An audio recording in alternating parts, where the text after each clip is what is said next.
All right. So in this video, I'm going to talk about, this is Mr. Boyle, by the way, going to talk about how the United States, some parts of its economy changed as a result of industrialization.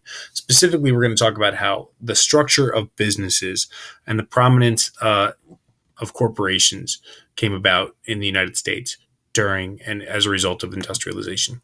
Now, this is in addition to some of the more obvious things that we've seen change during industrialization. We know transportation changed. It went from, you know, animal powered vehicles to machine powered vehicles. We know that the way work was done changed and where work was done changed, from being done in the home with simple machines to being done in factories with much more complicated and engine powered machines. And as a result, cities in the United States changed and transformed dramatically. This is the change in Detroit that we can see in these two images. This is Detroit on the left in 1820, when it was a small shipping and trading outpost. And this is Detroit in 1929, after it became probably the capital, the world capital in automobile manufacturing. And we looked at the way that Chicago, New York, and New York City changed. Detroit's another example of that, as a result of industrialization and lots of factories being constructed, like this one here.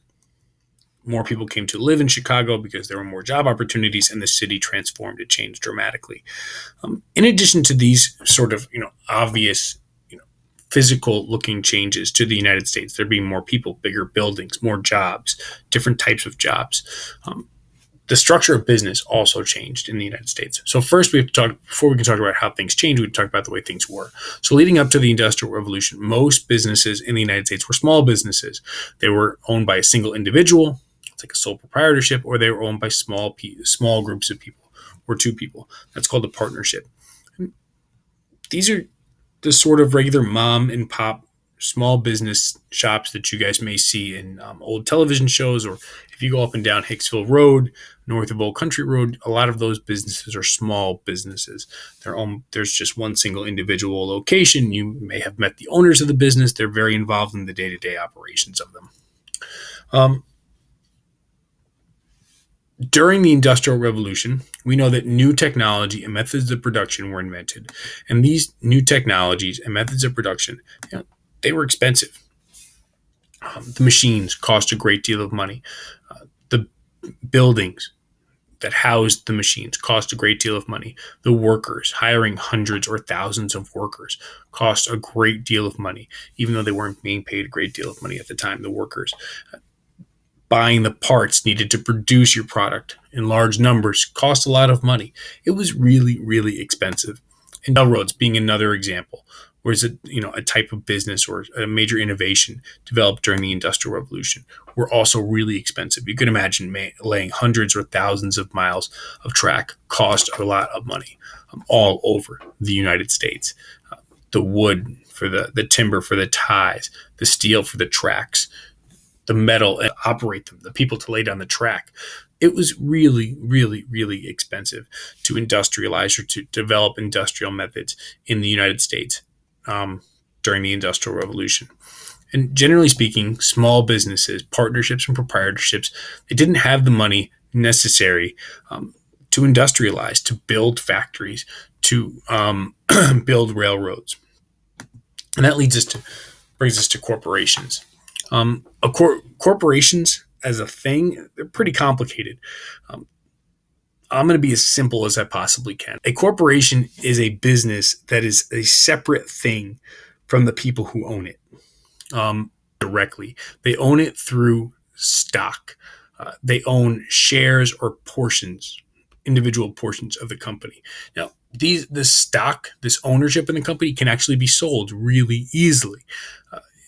You and I can do it if we want. We can call up a stockbroker. Stock in a company, you are a part owner of that company. Now, when businesses become corporations, or when they decide they want to grow beyond what the initial investors have in terms of their own money, they will sell part ownership on stock markets to other investors and then use that money to grow their business. A lot of businesses, especially the big businesses in the United States, are corporations. Probably most famously, places like McDonald's, Apple, the Alphabet Company, which is what Google is, and Domino's business. Now, during the Industrial Revolution, because corporations were able to sell part ownership of their company, stock, to investors, to anybody who wanted to buy it, um, they were able to raise lots and lots of money. For example, the Detroit Auto Company was able to sell stock, part ownership. Henry Ford was able to sell part of the ownership of the company to investors to build factories, to hire workers, to purchase raw materials, to invest and change the way that his Ford Automobile Company produced cars to the point where he was able to maintain assembly line production of automobiles. And that meant that he could mass produce cars. And other businesses did this as well. Toy companies, food producers, um, any corporation, railroads, any business that became a corporation could sell part ownership of its company to investors to raise money, to mass produce goods. And then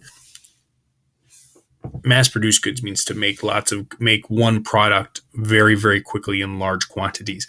In general, goods at lower prices, if they're about the same quality, it meant that big businesses gained more and more market share. They were able to sell their products to more and more people. They were able to make more money, and smaller businesses that weren't able to industrialize sold less. And the result was that big businesses, they gained more power in the United States in the economy and later on in the government.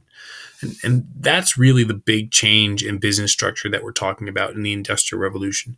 And because corporations were able to industrialize, they were able to build factories, they were able to mass produce goods, they gained a greater, more control and more power in the United States economy. And that's the big change in the business structure that occurred in the United States